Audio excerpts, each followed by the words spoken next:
Dennis Glibik has dedicated his life to the hospitality industry. Having worked in more than 10 countries and traveling to over 100, he says working in Tanzania may be his best posting yet.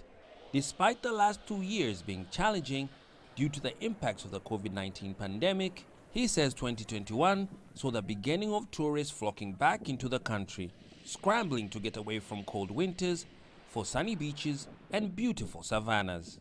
In Tanzania, you can go to the parks. You have the Serengeti, the Selous. You can visit Mount Kilimanjaro.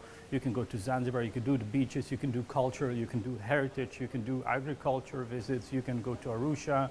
You know, the variety that this country has to offer is incredible. When COVID-19 was at its peak, most of Tanzania's primary tourist markets went into lockdowns. In order to save the tourism sector, the Tanzanian government increased promotion and marketing in new emerging markets like Russia, Israel, Burundi, Malawi, Poland, Rwanda, Congo, and France. This move saw tourism arrival numbers increase. Na kuingiza nchini watalii milioni 1.4. We received into the country 1.4 million tourists as compared to the 620,867 tourists who visited the country in 2020.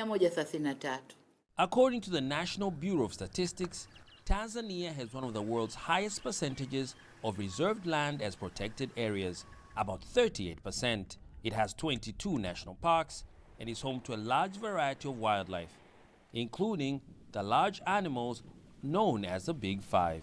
The tourism sector contributes about 17.5% of the country's GDP.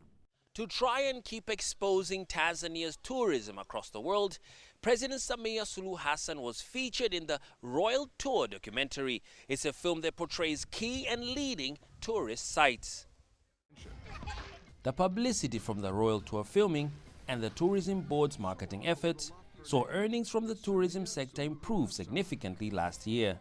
So the experience that we have gained, we're going to be using on every future potential threat towards our businesses, towards our industry, to how to deal with it. The government has pledged to remain vigilant in improving the tourism sector despite the challenges posed by COVID-19. It believes this positive trend will bring some relief to the over 1 million people who depend on this industry to survive.